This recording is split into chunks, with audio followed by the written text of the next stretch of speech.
And he provides that no one will be able to buy or to sell except the one that has the mark, either the name of the beast or the number of his name. Here is wisdom. Let him who has understanding calculate the number of the beast, for the number is that of a man, and his number is 666. So how close are we to actually having microchips implanted under our skin?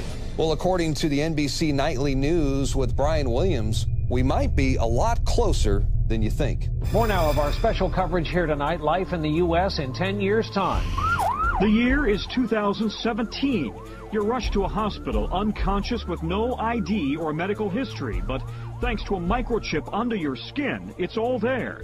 Science fiction 20 years ago, but a biometric reality today. In medical news tonight, a chip the size of a grain of rice could save your life. I've just been chipped myself. It's not a painless process, but it doesn't last too long, not too difficult. Minor surgical procedure. New microchip technology now makes it possible for the emergency room staff to find out about your medical history at the touch of a computer key. At some point, we're all going to have RFIDs. It might be even in our fingers, where they require it with everything on it. Instead of carrying credit cards or money, we will probably be implanted with chips. And now RFID microchips like this are being injected into humans. I'm sorry, sir, did you just say you would get one implanted in your arm? Absolutely, without a doubt. Our driver's license will be on the RFID chip. Our credit card number, all our information will be on this one chip. The chip is encased in unbreakable glass and is about the size of a grain of rice. The procedure is done with anesthesia and is relatively pain-free. It felt pretty scary, but at the same time it felt very modern, very 2015. The government has just approved the use of a computer chip that would be implanted under your skin. When complete, everyone will have a unique 12-digit identity number. If hospitals purchase this detection equipment, the system will most likely start to include more and more people in those communities who will want the chips. Wow. Interesting stuff. Everybody could have one of those one day. Does Google now know everything I do and everywhere I go? Because, let's face it, we like you guys, but you're from Google. It may be true that 10 to 20-year-olds don't want to wear a watch on their wrist, but you can be sure that they'll be far more interested in wearing an electronic tattoo, if only to piss off their parents. Forget mobile phones. Your children and grandchildren may well want an implant instead. You know, when we check out at the grocery store, we'll be swiping our own arm over the scanner. And that will be something we feel we can't live without. It would be such a disadvantage to not have the implant that it essentially becomes not optional. Let's imagine a little bit what the future might look like if I could take your stem cells and put them on a chip, or your stem cells and put them on a chip. It would be a personalized chip just for you. Turns over, but it doesn't start. But the RFID reader antenna is here. So when I authenticate, the bike powers up.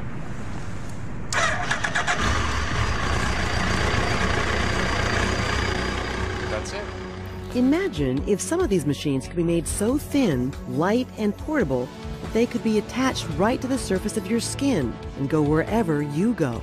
There's some very sophisticated device functionality sitting on my skin. Welcome to the future, specifically the checkpoint of the future. It is envisaged that the passenger will be able to flow through the security checkpoint without interruption.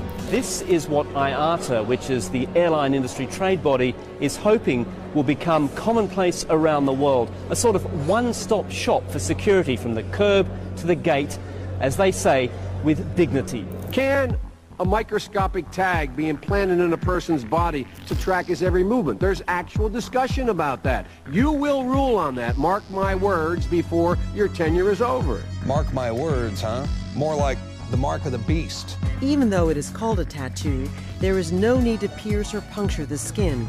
Instead, the device sticks on. So what we can do then is we can take this device, laminate it on the skin. It occurs to me I've got them in my dogs. Why wouldn't I have them in small children too? There are also several products available to keep track of children. Many of them act as emergency cell phones and tracking devices, with some even able to display on a map the places your child has visited. They told you we're giving you a nano tracker chip? Yes. To think something so small can connect you to everything that matters. Because I'm in love with my kids' kids. Because my car lost control while driving. Because now I'm looking out for both of us. Because I have diabetes, but it doesn't have me. Because I spend my life in the ER trying to save yours. And we are now joined by Brandon Gallups from the Freedom Friday radio show. And Brandon, you are a Christian and a biblical scholar. And I wanted to get your take on all this. We see this emerging technology that's on the rise right now. Do you think we are seeing the beginnings of the mark of the beast? Darren, yes, as you said, brother, I am a Christian unashamedly, and I base my life and my views of the world on a biblical worldview. I compare everything against Scripture. And, you know, I'm not one to dogmatically say that absolutely the mark of the beast has arrived on the scene. But with the technologies that we're seeing, the RFID, people willingly getting implanted, and a push even in some places for maybe some forced implants very soon, I do think that that is right around the corner, brother. We could very well be on the horizon of that. Well, see, what's kind of scary to me is we're starting to see a trend, and it's a familiar trend, and that is these executives from these technical corporate giants, if you will, the revolving door, once again, between these high-tech executives and positions in the federal government. For example, Tommy Thompson, he is the former Secretary of Health and Human Services, and he is now on the board with Microchip Corporation. And he is out there actively lobbying for the microchip implant. I'm sorry, sir. Did you just say you would get one implanted in your arm? Absolutely, without a doubt. Okay. Tommy Thompson, former Health and Human Services Secretary. Scott Silverman, Chairman and CEO of Applied Digital. Don't forget to vote in our Squawk Back question. Would you implant or have implanted an RFID chip? They slide it under your skin of your arm. You don't even know it's there. Then there's the former director of DARPA, who is now a Google executive. Her name is Regina Dugan, and I tell you what, she's about as creepy as it gets. She's out there promoting smart tattoos and ingestible biochips that are already approved by the FDA, by the way. And she's telling a very young audience that this technology will give you superpowers. What do you think, Brandon? Do you think that an RFID chip will give you superpowers? Well, it certainly may at some point give you the power to buy and sell. Yeah. But I don't think that it will give you superpowers. Absolutely not. And you know, Darren, when we compare this to Scripture and we look and see, you know, particularly Revelation 13, talking about that the whole world will have this system and that you will have to have it to be able to buy and sell. This system, this RFID system, is the first technology that we have seen that provides that ability. Now, again, I'm not saying dogmatically this is that, but it certainly has the ability to become that very quickly.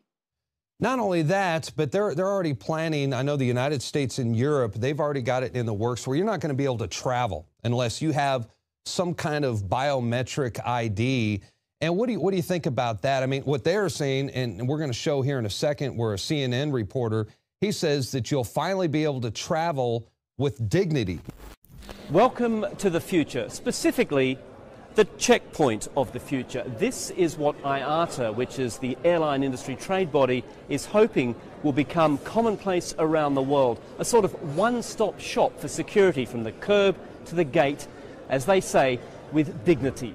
It is envisaged that the passenger will be able to flow through the security checkpoint without interruption, unless the advanced technology identifies a potential threat. There is expected to be little or no wait time as a result of the enhanced speed at which screening can occur.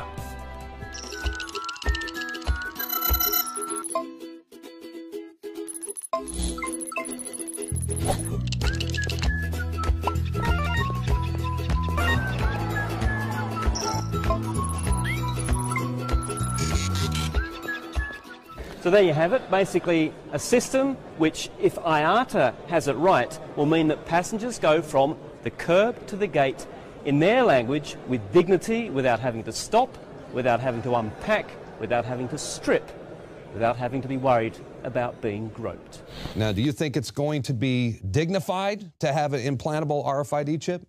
No, absolutely not. It certainly won't be dignified, and I won't be traveling. But think about this also, Darren, when we go back to Scripture and it talks about it by their right hand or on their foreheads. You know, obviously John, who saw this vision, lived over 2,000 years ago, and he was using the best language he had to describe what he was being shown. Sure. So, listen, the forehead, the biometric ID, that could be as simple as a retina scan. And we're already seeing these technologies being mandated in, of all places, Israel, which I think is very interesting. Well, I tell you what, if you think the federal government is not going to utilize this technology to track its own citizens, think again. Here's Attorney General Eric Holder talking about a conversation he had with Vice President Joe Biden about mandatory electronic bracelets for gun owners. Vice President Biden and I had a meeting with a group of technology people and talked about how guns can be made more safe by making them either through fingerprint identification, the gun talks to a bracelet or something that you might wear, how guns can be used only by the person who is lawfully in possession of the weapon.